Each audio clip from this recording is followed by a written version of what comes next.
You are listening to the Foreign Policy Focus podcast. We cannot wait for the final proof. The smoking gun. It could come in the form of a mushroom cloud. Haven't you driven enough people from their homes already? Bulldoze their villages, seize their property under laws they had no part in making. Now working in Libya with friends and allies, we've demonstrated what collective action can achieve in the 21st century. Now the host of the show, Kyle Ansel. This is episode 273 of the Foreign Policy Focus podcast. On today's show, I'm going to be talking about the Syrian war. There's certainly been a decrease in the level of violence in Syria, in the past few months as compared to the first 7 years about this civil war, which has been absolutely horrific. And so it does seem like, maybe we're starting to see some conclusions to the fighting going on there, but there's still a lot left to be resolved. And in specific, what is going to happen to the thousands of U.S. troops in Syria, what kind of deals the U.S. is going to demand in order to withdraw our troops from Syria. This will have huge impacts not only on, Syria, but the Middle East. So going to be talking about the U.S. policy and then just what the situation on the ground is like in Syria. But first, I did have an update of what I talked about in the last show, and that is this H-Con Res 138, the War Powers Act, basically having the privileged portion of the motion stripped from it. And, we're now going to be unlikely to see a vote in the House on this bill that would invoke the War Powers Act to end the U.S. role in the Yemen war. So for all this, foreignpolicyfocus.libsyn.com or the Libertarian Institute, where you can find my daily news roundup and the show on the homepage, libertarianinstitute.org. You can also check out my news website, immersionnews.com. I post all kinds of stuff there pretty much all day long. And so you could get, news as it comes out and, see where it fits in with all the other news stories. All right. So this Yemen stuff, we have a story in the Intercept. I'll link to it in the show notes page where two Democrat senators, including one co-sponsor of H-Con Res 138, mistakenly voted for the rule change that stripped this bill of its, essential privilege status, which would have required it to come to a vote within 15 days. And really killing H-Con Res 138, and this would stop, at least some of the U.S. involvement supporting Saudi Arabia in Yemen's war. I just think that, I titled that show Unbelievable because to me, the fact that, the House went through this rule change where they stuck a sentence onto a bill about gray wolves that essentially undermined the War Powers Act and Congress's war-making authorities in the Constitution. And so, this wasn't even a power grab by Congress. It was a rejection of their constitutional responsibilities and that, are basically just ducking the question. And so it's really unbelievable. I guess it just goes to show the level of people that we have in Congress where they can't even figure out which direction to vote. And, I don't mean to be too insulting to people who would voted to end the Yemen war here, but it's your job to figure out these bills. I was able to get it after reading it a couple times. I'm sure they could have too. But just, I think this story does show why it's so hard to make progress. And that is the war state is constantly working against you in all kinds of little ways. So anywhere you're even starting to make a little progress, like gaining some popular support in Congress to end the war in Yemen, people are going to get in the way and do everything possible to prevent those votes from happening. And so while you have things like, Reuters reporters sitting in hospitals in Yemen, watching these infants being brought in and starving to death and dying right in front of the reporters, they're witnessing these kids starving to death and dying. We're just doing nothing. We're messing around the House committee by hiding one sentence legislation, pieces in legislation about the extinction of gray wolves or something like that in order to, make sure that Congress never has to be responsible and cast some kind of vote on the war in Yemen that's killing so many innocent people. If you want to hear more about that, I would recommend checking out the last episode, 272 of Foreign Policy Focus, and I go into a lot more detail on that. All right, now the Syrian speech. James Jeffery lays out in the beginning of his speech. It's about a half hour long. I'll link to it in the show notes page if you want to read it. 20 minutes are a press conference, but the real gems here are at the end during the Q&A. At the very beginning, though, Jeffery says that the U.S. goals in Syria have not changed since Trump gave his UN speech. And in that speech, Trump laid out the goals as defeat ISIS, political solution in Syria, and Iran leaving Syria. I think it makes the most sense to tackle the political solution one first because the second two kind of fit together the way the U.S. is kind of conducting their policy. So the U.S. sees the political solution in Syria, I guess at this point, as coming through this constitutional committee or something like that at the UN that's, was voted on and is supposed to take place by the first of the year. From, the little reading I've done, it seems like this constitutional committee is supposed to be putting a constitution together that all parties will sign on to, which seems unlikely, just with the fact that so many within, the Sunni resistance to Assad, the areas of northern Syria along the Turkish border where Turkey has a lot of influence, but not 100% total influence over all the fighters there, are the jihadist types, who I don't think really want a seat at a table with Assad, but rather to take his, head in his country. So I'm not positive that even if, a workable constitution were to come of this, if, there's a situation on the ground right now in Syria that would support it. However, the U.S. puts all the responsibility for having a, kind of working and agreed to constitution for Syria on Russia and the Assad government. I'm not sure this is going to happen, and maybe it won't, but typically the U.S. will do things, and we've seen this on the international stage with Iran, by kind of setting impossible goals for the Assad government to meet. Now, some may be impossible because logistically it's just too much to ask the Assad government to give up, or because it's really something that, Assad can't do. Like if the U.S. demands that Russia leave Syria entirely, well,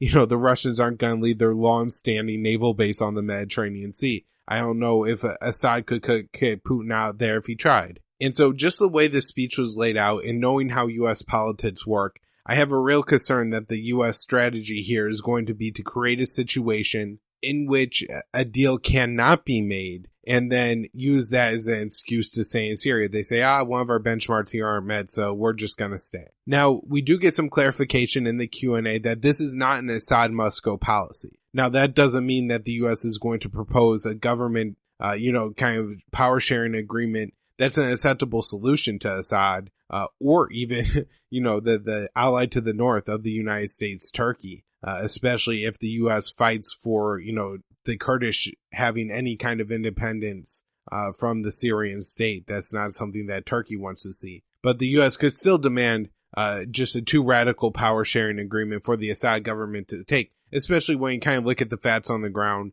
and that unless the U.S. is willing to go to war against Russia, Iran, and Assad, Assad will be the, winning party of the civil war. And so if he has to take it all by force, maybe he's willing to do that. So the next two goals I'm going to talk about are the enduring defeat of ISIS and Iran leaving Syria. So an important premise for, what the James Jeffery is going to lay out here that I think is mistaken in a myth, and I'll explain it all in a second, is that, he believes and the U.S. government believes that ISIS was a result of the Syrian government's oppression of its own people, and that Assad, along with Iran, is responsible for the rise of ISIS, all the death and destruction of the Syrian civil war, and the refugee crisis. Now, Assad certainly does deserve some blame for all of this. Assad was not a liberal ruler before the Arab Spring came to Syria, and there were protests going on in the streets. He wasn't the most repressive government in the region either.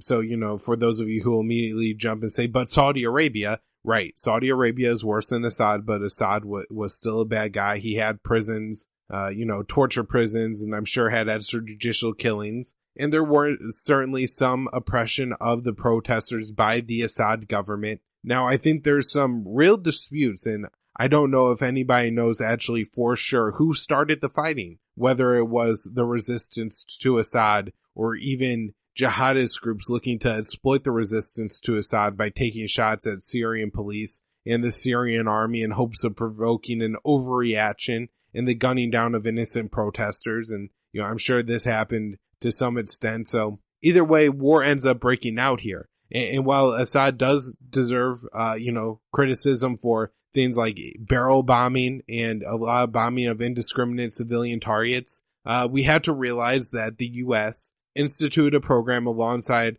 Qatar, Saudi Arabia, and Turkey to funnel weapons and jihadists from Libya to Syria helping to, kind of back up and support the most radical elements of the Sunni resistance to Assad and empower them. This wasn't and shouldn't have been a surprise to the U.S. government. We know from a DIA memo signed off by then Director of National Intelligence Michael Flynn that in August, I believe 12th of 2012, he issued a memo saying that the support for the U.S. resistance to Assad could lead to the rise of Islamic Caliphate. This was something also predicted by Patrick Coburn, and that's exactly what goes on to happen. No doubt that, this U.S. program gave rise to the most radical elements of the Sunni resistance to Assad. And I think, if we're looking at what actually ends up creating more refugees, if it's ISIS or Assad, it's probably ISIS. If you look at what's happening now,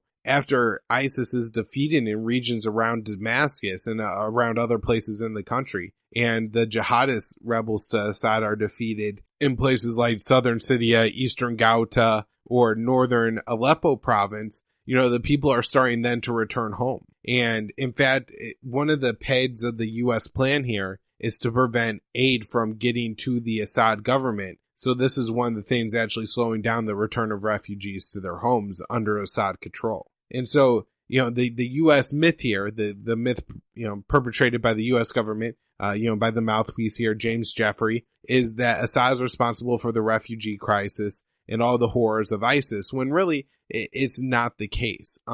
Now, another source of blame, they say, is that Obama kind of left Syria without an enduring defeat of the Sunni jihadists there. Of course, Al-Qaeda in Iraq actually goes to Syria and breaks off, and that's where you get the Islamic State. And so, they start taking territory in Syria, but quickly spread over to Iraq, taking Mosul, Tikrit, Ramadi, etc. And this isn't, because the U.S. left in 2011. They say we need an enduring defeat. Well, in 2011, the war had been going on for like 8 years. So what do you mean? What would be an enduring defeat of the Islamists, the Sunni resistance? We have been fighting that war for years and years and years.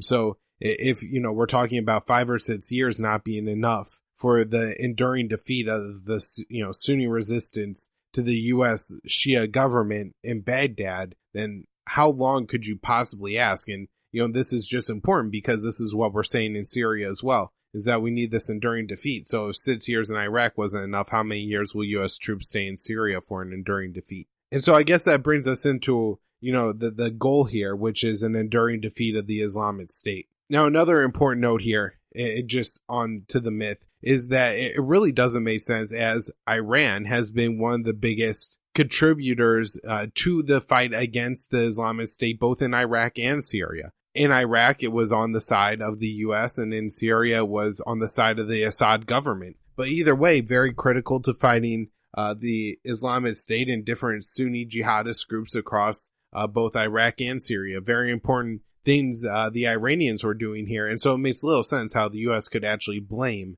Iran and the Assad government for creating ISIS. However, that's where they lay the blame. And so they say that enduring defeat of ISIS will be something that requires Iran to leave Syria. And so here's how, we finally get it, how the U.S. has finagled it to mean that, really what we're doing in Syria is we're staying there until Iran leaves. Now, it's very interesting how they have to do it this way because the U.S.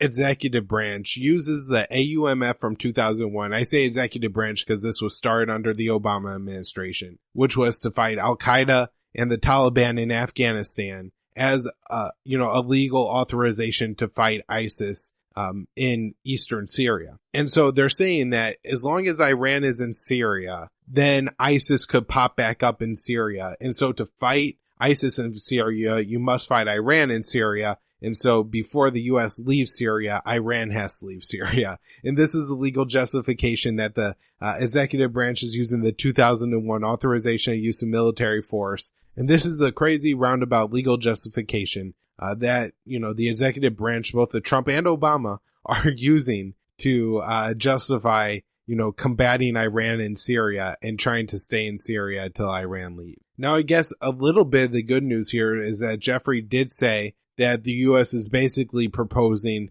that we'll leave if the Iranians leave. Love to see that happen, I suppose. I mean, as long as the Syrian state, I guess, is strong enough to not fall again to some of the like more ISIS style groups, because of course those are a lot of the people still fighting are, the Islamic State and the Sunni jihadists. Also, there's a lot of rebels that are probably a little bit more moderate, backed by Turkey up north. But you don't want the result being Iran leaves and then the Islamic State takes a bunch more territory, especially out in eastern Syria. So it may be that the Assad government says we can't take this deal because we don't have the number of troops, the amount of equipment we need. Remember, this has been a 7-year-long, very difficult, grueling civil war for the Assad government. They've lost a lot of men. A lot of people have fled the country. So there's just not a lot of people around to continue to fill the reins of the Syrian government, I would guess at this point. And, it's a real problem. And so, Iran may need to stay in Syria for some time. At least, I know Assad has offered like a program where refugees returning who avoided their mandatory military service could come back and serve that service now without any other punishment. So maybe sometime down the road, this would be a deal that the Assad government would be willing to accept. Now, the other issue is that the U.S.-backed Kurdish forces, which don't really come up at all in this speech, and I thought this was a very interesting thing, is that we don't talk at all about how the reason the U.S. is able to stay in eastern Syria is because we're backing the Syrian Kurds there and the YPG or the SDF forces. I'm sure part of this is the complications that our NATO ally Turkey, the northern border of Syria there, does not want the Syrian Kurds to have more autonomy or independence or any support from the United States. And they're actually actively shelling Syria and Kurdish positions along the Syrian border. So that, that's a thing. The Turks are also backing a large number of Syrian rebels to the Assad government, but they also don't like the Kurds. And it's looking like they're preparing an invasion force along the Euphrates River to possibly go in. I think Erdogan has threatened to take about all the territory along the Syrian border, 30 kilometers within the border held by the Kurds. So this would be, a big deal, a huge invasion of Syria by at least Turkish-backed proxy forces along the border there. And I'm sure there would be a lot of Turkish forces involved in that fight as well. Jeffries explains that it is Donald Trump, the president, who has the authority to determine when an enduring defeat of ISIS has been achieved. And so it seems that if he has the authority to determine that, he could also at any time really change the goals and say, oh, it's Russia that has to leave Syria, or it's Hezbollah, or whoever else, or Assad must step down. And so it's very questionable how this could be the case when in reality Congress has the war-making powers, and it should be Congress who makes that decision. The last thing to note here is that, he leaves absolutely no timetable at all for when the U.S. would possibly withdraw from Syria. And so, I think overall, I think what we get out of this speech is that the U.S. is looking, I think, to make a deal with Russia and Assad for the U.S. to leave once the Iranians leave. But this, is built upon the misunderstanding of the situation in Syria, that Assad isn't the ultimate evil in Syria, and that the jihadists and ISIS was worse, and also that everybody who fled Syria didn't flee in the path of Assad, but rather a lot of times of Al-Qaeda and ISIS, and those people are more than willing to return to Assad-held territory, especially if the United States allows international aid into Syria for people to have the resources to start rebuilding their lives once they get there. And so U.S. sanctions play a key role here. Something I haven't really talked about so far is that, the U.S. actually has sanctions, so it's not just that maybe our allies want to go along but feel like they have to, or else they risk taking on secondary sanctions from the United States for providing aid to returning refugees into Syria. They misunderstand that Iran is the enemy of ISIS and not the cause of ISIS. And so Iran leaving Syria is not a necessary precondition for having an enduring defeat of ISIS in Syria. And in fact, if you're looking for an enduring defeat of ISIS in Syria, the United States leaving, I think, is far more important, especially since the United States has kind of a problem right now in southern Syria around Deir ez-Zor, where a lot of their Kurdish-backed forces are headed up north because Turkey is threatening to invade Kurdish territory up there. And I think Deir ez-Zor is less important territory to the Syrian Kurds just because this is more Arab-controlled lands. And so, they're not really picking up the fight and have announced that YPG announced they're suspending the mission against ISIS there. So the U.S. has resorted to a lot of airstrikes in the area.